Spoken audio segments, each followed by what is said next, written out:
For the Central Economic Conference, especially on the issue related to China's real estate, let's join Edward Xie, who is the chairman and CEO of Gaofeng Advisory Company, and also Liu Baocheng, Dean of the Center for International Business Ethics from University of International Business and Economics. Gentlemen, welcome to the program. Thank you so much for joining us. I understand it is very important to talk about the real estate sector now in the recovery about the Chinese economy. Now, Professor Liu, how do you see the debate? Exactly what role real estate is playing its part in China's economy so far? Chinese economy is really experiencing a very difficult time because of the change of the policies, and also because the China is really resolved to go for higher level development. But now we have to really look at the reality. The economy is being misshaped by the COVID policy. That's the fact. And the other is that are we really switching too quickly to the high level of industries? So now real estate is now being revisited to serve continually the locomotive for Chinese economic growth. And now, after the rounds of policies to restrain the development of such industry, the public confidence has been hampered, and there has been some the borrowers boycott over their mortgage because of the ill delivery of those new build homes, and also there has been certain social unrest in some of the local areas. So therefore, it is important for government to really further ease the policy to save those developers and also to deliver to people. The real estate sector is a very important sector for China.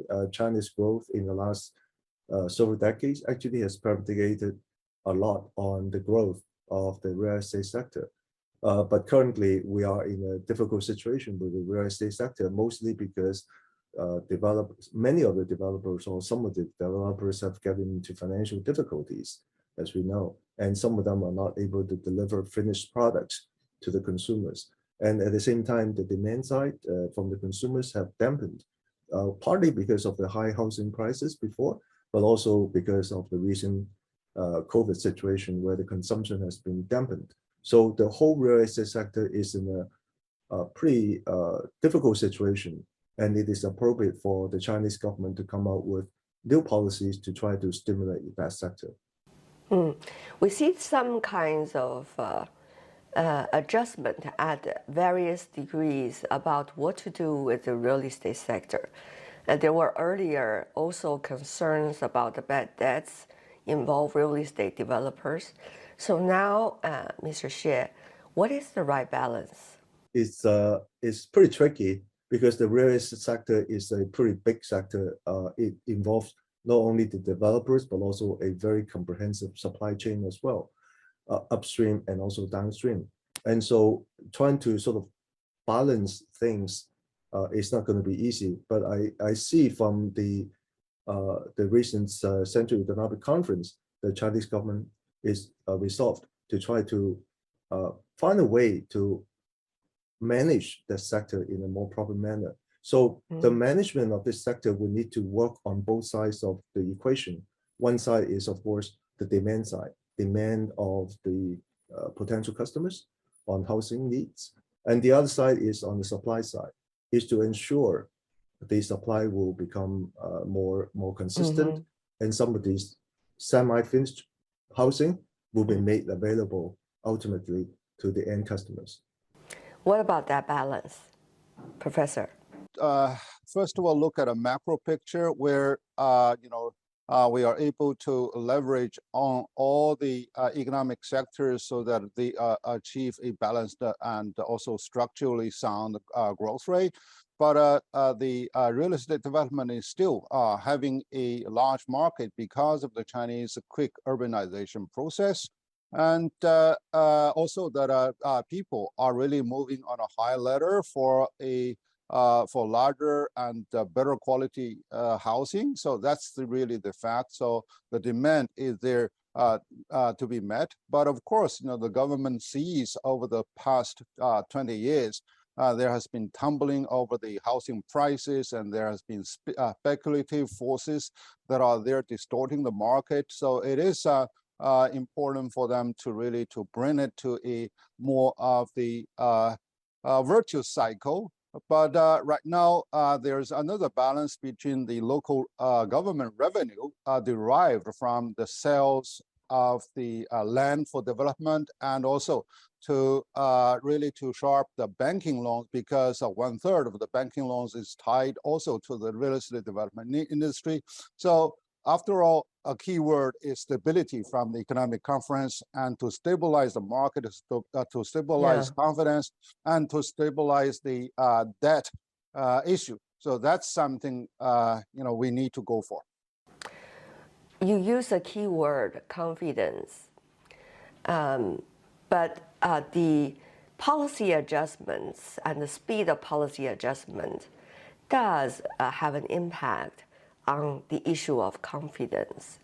So as a real estate developer, while they are observing and analyzing the situation, of course, the latest policy is preferable.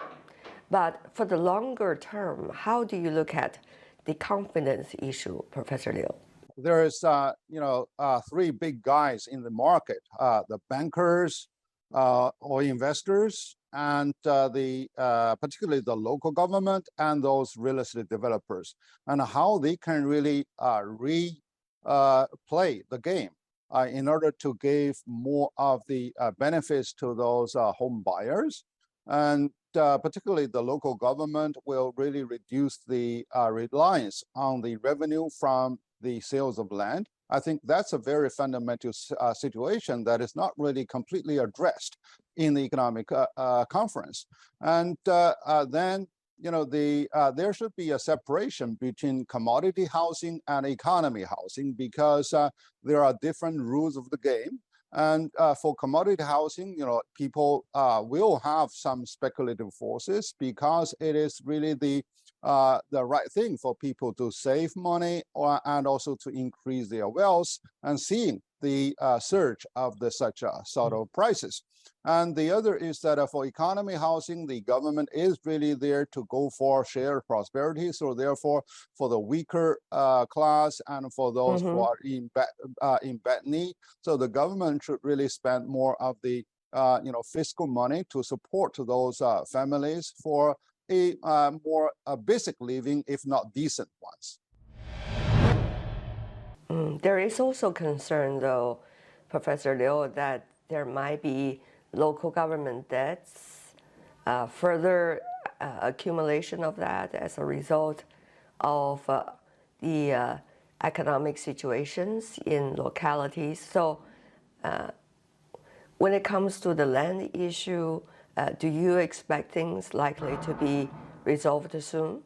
At the moment, all the dosages in the form of all types of policy tools is really to stabilize the situation instead of substantially improve the picture. So now we have to tighten our belt and to live through such a sort of difficult time for recovery.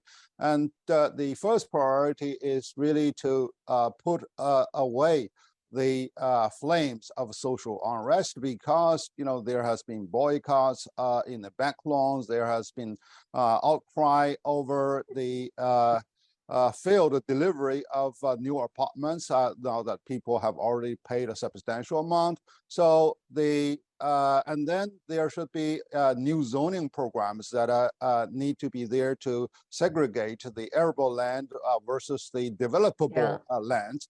And then, local governments will have to face the situation that do they really look for new growth points instead of simply relying much of the revenue from the renting and sales of the land.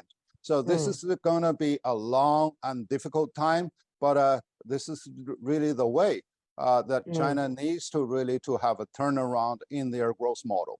From my standpoint, when I look at the Central Economic Conference and the recommendations or the policies that it's talking about, addressing the real estate sector is very important because it's a way, albeit it will take some time, to resurrect the confidence of the Chinese people. But real estate sector is merely one part of the Chinese economy. There are other parts of the Chinese economy that the Economic World Conference also touch upon. And I think those are also going to be very, very important measures or policies to heighten or recover the confidence of the Chinese people. After Professor Liu mentioned the keyword confidence, Mr. Xie, you mentioned another keyword, which is stabilizing. Now, to you, how much role will the real estate sector recovery play a stabilizing role, while at the same time to make sure it is going to not lay a foundation for future concerns, as we have seen this vicious cycle for some time? It's going to be very important because housing to most of the Chinese is a critical part of whoever they are. It is a key part of many of the family. And so securing that asset for many of the Chinese households is a priority. But for many of them today, they don't see that upside, partly because of the unfinished housing that we were talking about, but also for a lot of younger people, the housing prices have become so high that it's become almost impossible for them to reach. So trying to sort of secure that level of stability and confidence is going to be very important. Housing sector is critical to the Chinese livelihood. And Professor Liu? Well, we have been talking very loudly with regard to the unleashing the home domestic demand over the economy. But we do see that 2/3 of the disposable money is really tied to the house across all the urban areas. So in order to shore up the buying capacity of the home, so the proportion has to be reduced, from a theoretical point of view. But as Professor Xie mentioned, that now, due to the Chinese culture and due to the real need for those to improve or to have access to the basic living, it is very difficult to have a major swing from that proportion. And now the other thing is that how we can really offer more diversified avenue for people to invest. For those who have surplus money, looking for avenues. Right now, the most of them really do see the real estate is a short way to preserve or to grow their wealth. But now, how the stock market and how the bond market can really give people more confidence, so that there has to be a more of a guaranteed way to diversify investment. And that's another very important issue. And then thirdly, I think the local government really needs to be given more leeways in managing their land prices and managing their development model. And so therefore, the relaxation is a current one, but it really is a reminder for all policymakers to reconsider a long-term and health growth model. High debt, high leverage, and quick turnover has been described by some Chinese policymakers or analysts as the key problem. Now, do you see the latest policy will likely to address the root cause of that problem? Mr. Xie? I think it's going to be a very challenging task. There's a reason why many of the developers have taken a lot of leverage and they're taking a lot of risks. There's a reason for that. They don't just come out from nowhere. And to try to resurrect the situation overnight is almost impossible. But I think directionally, the policies are heading in the right direction. It will take some time. And in some cases, some of the cases will not be able to resurrect it. And they may need to be go bankrupt or whatever. And in some cases, they may be able to recover. But that will be a process that will take some time, and it's going to involve, in my opinion, some ups and downs along the way. I see. While we are discussing this, I'm sure our audience from different parts of the world are paying their attention to the recovery of the Chinese economy. Among them, some could be investors looking for places to put their hope. Now, Professor Liu, do you see the real estate sector in China a good place for foreign investors to get involved? Over the years, we have seen the relax of policies. Now, is it a good time or not? I think it's still a good time. As I said, we still have millions of people who really look for the homes, particularly from the countryside or from the lower tiers of those cities in those more developed areas, and also that the growth of the Chinese economy will also support for people like you and me to improve our living conditions by having a larger or higher quality houses.